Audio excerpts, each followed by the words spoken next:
Welcome to Cooking with Connie Sue. Today I'm going to be preparing some ribs in the Pampered Chef Quick Cooker. There's only 4 ingredients and then you're going to have yummy ribs, so tender, in 1 hour.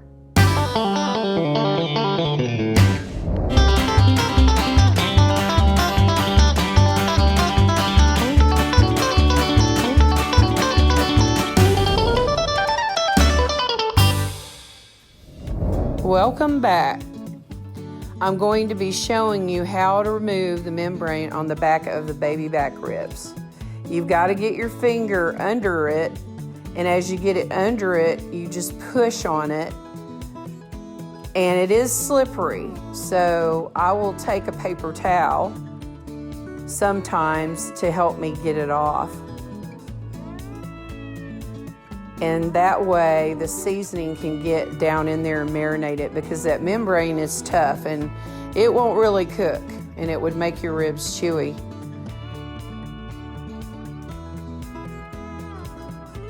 And one nice thing you can do, and that's if you're going to grill, is you can take a brush and brush on some mustard or honey. But in this case, I just trimmed my ribs up, because you want them to look pretty, get the excess fat off of it.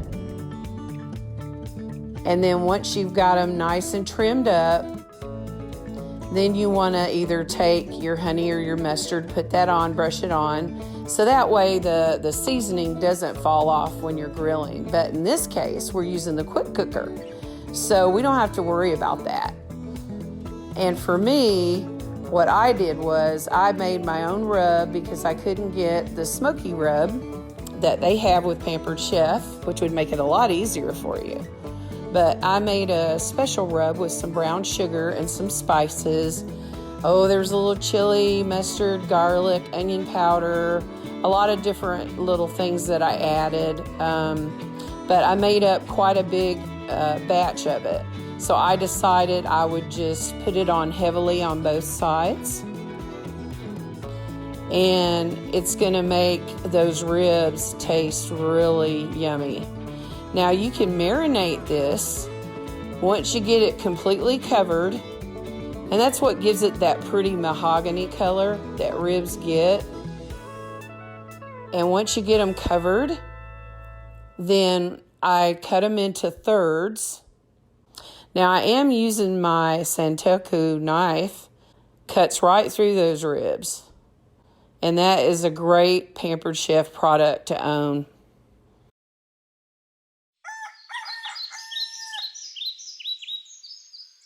We are going to start cooking in our new quick cooker. This is the first time I've got to use it. I'm very excited about it. And it's like the elite of pressure cookers. And you can sear in it, you know, cook in it. You can do it like the slow cooker in it. There's so many different things you can do, but I'm gonna be doing my ribs in here. It is a Memorial Day weekend.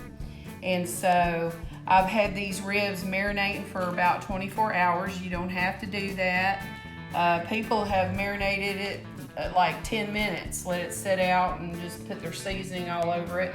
You really don't need very many ingredients. This is a recipe that Pampered Chef has. When you get your cooking guide for your quick cooker, it has recipes in it and stuff. And so they've got one called barbecue root beer ribs. And so I've decided I'm going to use Dr. Pepper. And I actually have 6 ounces of Dr. Pepper. It calls for 6 ounces of liquid. It does say in the directions, the guide, that to put about 8 ounces of liquid in your pressure cooker. So what I did was I put 6 ounces of Dr. Pepper in here and 2 ounces, a little over 2 ounces of Coke. I just kind of mixed it. And so whichever soda you want to use, if you're wanting to use this recipe, you know, it's your preference really. So, and really that's it. You know, you've marinated your meat with your rub, and then you have your soda, and then after you've cooked them, and we'll later, once they've been cooked, then we will put our barbecue sauce, and you know, you can make that homemade however you want to do it. So I'm gonna show you. It's real easy to get the lid off. It makes a little sound when you do that. But I don't know if you heard it, but now I've got on gloves. So I didn't want to get them up my fingernails, and I cut them in 3s. It says you can cut them in 4, but I'm doing it like in 3s. And so I probably could have cut them a little more, but when you get them out, they're going to be like falling off the bone. And so, you know, I wanted to be real careful not to cut them too small, but I'm just going to kind of put them kind of like that in there, and that way they kind of all get down in there, and you just got your 3 in there like that. There we go. So now I'm going to take my soda here, and these are the silicone prep bowls. This is the medium size, and you know, they're real easy to hold on to. And these things are great because you can put them in the microwave, put your butter, chocolate, whatever in them, and you can see inside the bowl where your measures are, which I really like, because once you get it inside the bowl, you know exactly where it's at. But anyhow, they're cool to the touch when you take them out of the microwave, and they're just really, I love that, the fact that you can do that, squeeze them. And so anyhow, so all I gotta do, I've got my liquid in there. That's it. How easy is that?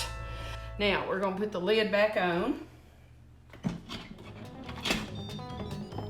And it makes that little sound when you get it on there.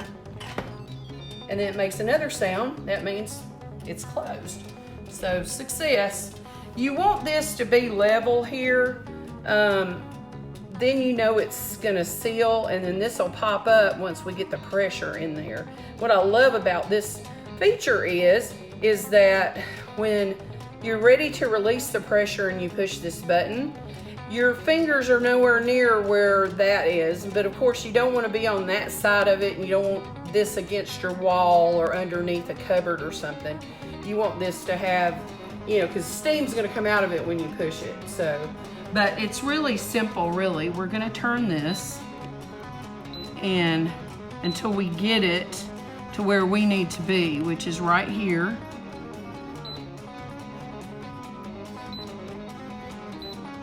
So it says 35 minutes, and that is what we're gonna cook it on. And all you gotta do is hit start. How simple is that? I mean, it's like 2 little steps there after you close it. And we know this is set, so we know it's gonna seal. And when it's right now, it's gonna be building. When the pressure builds, then this little thing is gonna pop up. And then we know that the pressure is in there and it's gonna start cooking. And it usually takes, it could take up to 10 minutes to pressurize in there. Okay, now it's been about 10 minutes and the pressure has come up, and you'll see that little red dot and you know that you've done it right. So it's pressurized and it says 35 minutes, and you just gotta let it do its stuff. So in 35 minutes we're gonna have some ribs, and then we just gotta broil that sauce on top of them, and it's gonna be some good eating. I let it release naturally because I was busy cooking, trying to prepare some other things that I'm working on right now to cook. So anyhow, we're gonna turn this,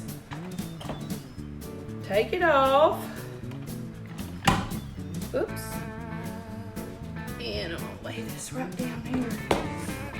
And as you can see, looking mighty delish.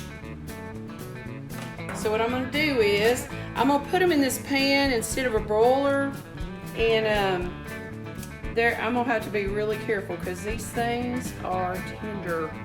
They're like falling off the bone tender.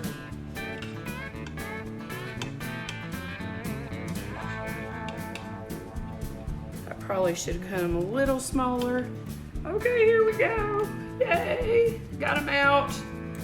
But they are very tender. Anyhow, I'm gonna go get some sauce, put the sauce on it, and we'll come back in a little bit so that you can see the finished product.